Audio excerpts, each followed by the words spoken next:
Hi, I'm Alan Beaver. Welcome to this episode of Understanding Tort Law, the Law of Private Nuisance. In this episode, we're going to have a brief look, because I think a brief look's all we need, at the issue of statutory authority. So our first case is the Allen and Gulf Oil refining case. In this case, the plaintiffs are complaining about the construction of an oil refinery. And we don't need to go into the details because we're really only focused on the issue of statutory authority here. But the general point to be made here is we've seen cases like this before, Halsey and Esso Petroleum being an obvious one. So it looks as if on the face of it that what the plaintiff's complaining about could be a nuisance. However, the defendants in the case claim that they are protected by statutory authority. That is, that they have statutory authority for what they're doing, and so they say what they're doing can't be a nuisance. Now, there's two issues that the court has to deal with. One is, what do we do about statutory authority? How do we determine the impact of statutory authority? The second issue is it actually true that the defendant is acting with statutory authority? We're going to focus on the first of these questions, that we'll also look at the second very briefly. What is the impact of statutory authority? Now, the court spells out its position as follows. So, there are three possibilities. The first possibility is that the legislation imposes a duty on the defendant that requires the defendant to commit the purported nuisance. And in this case, the court says there can be no liability unless the defendant was negligent. The second case is the legislation gives the defendant the authority to perform an action, and carrying out that activity requires the defendant to commit the purported nuisance. In this case, the court says there can be no liability unless the defendant was negligent. In the third case, the legislation gives the defendant the authority to perform an activity, but carrying out that activity does not require the defendant to commit the purported nuisance. In this case, the court says the defendant will be liable unless that possibility is clearly extinguished by statute. Okay, so that's what the court said. The question now is why? Why are the different approaches in case 1 and 2 on the one hand and case 3 on the other? And the answer is this. In cases 1 and 2, there cannot be a nuisance because the activity of which the plaintiff is complaining was authorised by the legislature. The legislature either said, defendant, you have to do this thing, or defendant, you are allowed to do this thing. Now, if that's what the legislature did, then the thing that the defendant did was legal. It can't have been illegal if the legislature said you have to do it or you're allowed to do it. Okay, that thing can't have been illegal. So in the cases 1 and 2, the plaintiff is complaining about something that the legislature has said was legal. In case 3, on the other hand, that's not the situation. The plaintiff can identify an activity that the defendant was doing that is not covered by the statutory authority, and so the plaintiff is able to say that activity was illegal. Okay, so in cases 1 and 2, the courts can't find for the defendant because to do so would be to produce a ruling inconsistent with the authority of the legislature, whereas in case 3, the courts can produce such a ruling. Such a ruling would not be inconsistent with the authority of the legislature. So in short, the issue is, can the plaintiff complain about the defendant's activity without coming into conflict with the statute?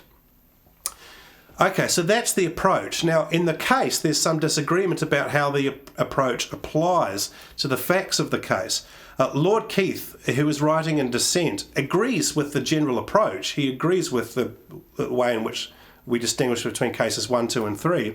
But he disagrees about how the statute is appropriately interpreted in this case. This is an area known as statutory interpretation, and the issue is what's sometimes referred to as the appropriate construction of the statute, the way it should be read.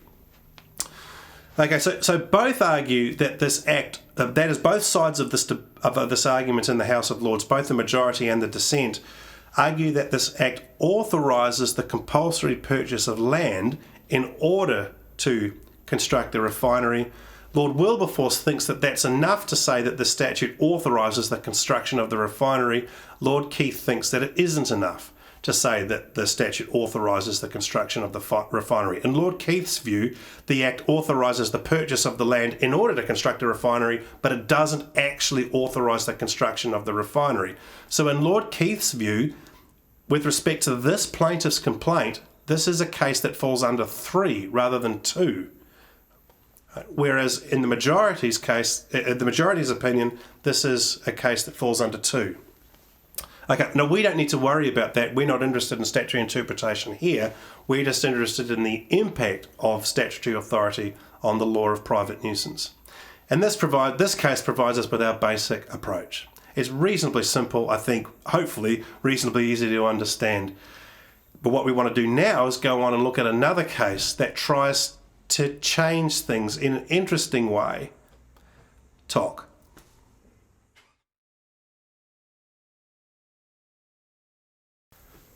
Okay, so Tock and St. John's. And the reason that we're talking about this case is because the very instructive, very interesting judgment given by La Foret in the case.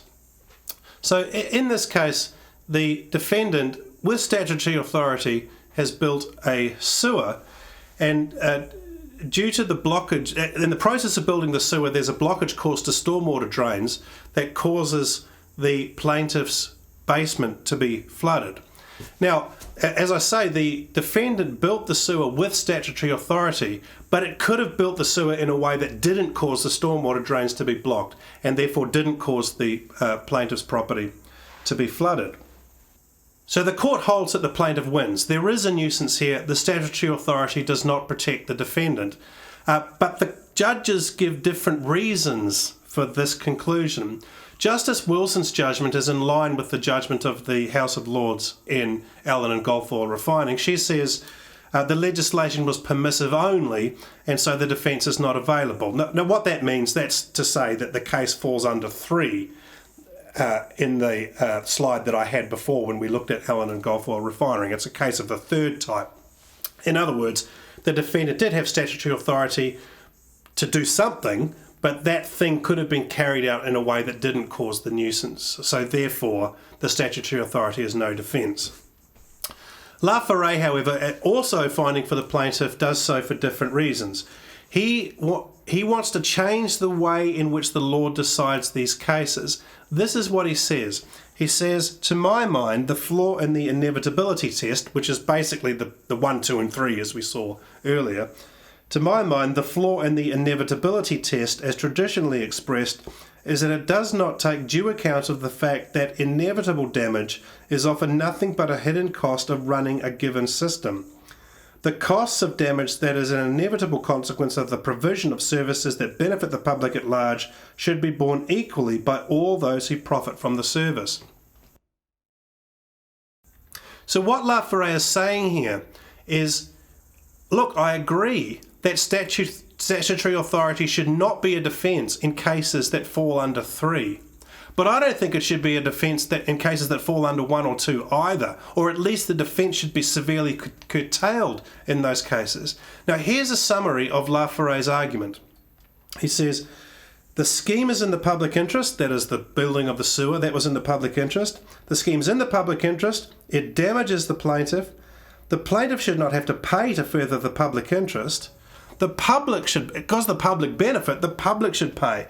And the right way to do that is to let liability fall on the defendant, and then the defendant can spread the cost of that throughout all users of the sewer. So the defendant, that has been a local authority, will be able to charge a little bit more for the sewer, and that way spread the costs to those who use the sewer, to the people who benefit from the sewer.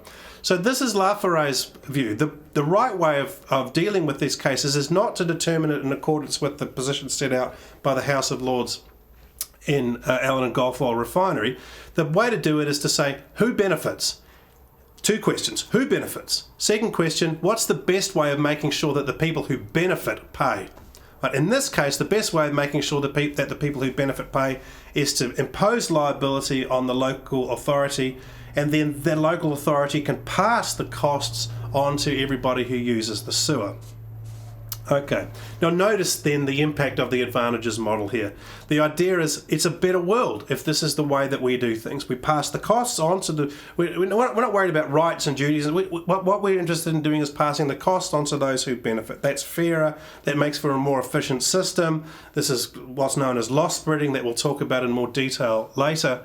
But this is a good thing. This is where the advantages lie. Now, a question that we should ask ourselves at this point is how would Laforet have decided Allen and Gulf oil refining? Now, I take it the position would have been this. The refinery was justified, if it was, but let's say that it was given statutory authority, so it seems to be that at least the legislature thought it was justified. So if building the refinery was justified, it was justified because it was in the public interest. And so the public should pay. Not this one individual plaintiff, the public should pay. How would we achieve that? We would impose liability on the defendant, and then the defendant could just charge a little bit more for its products, and that way spread the cost throughout the community. Okay, but here's my question. I mean, look, I hope you can see the attractiveness of this view.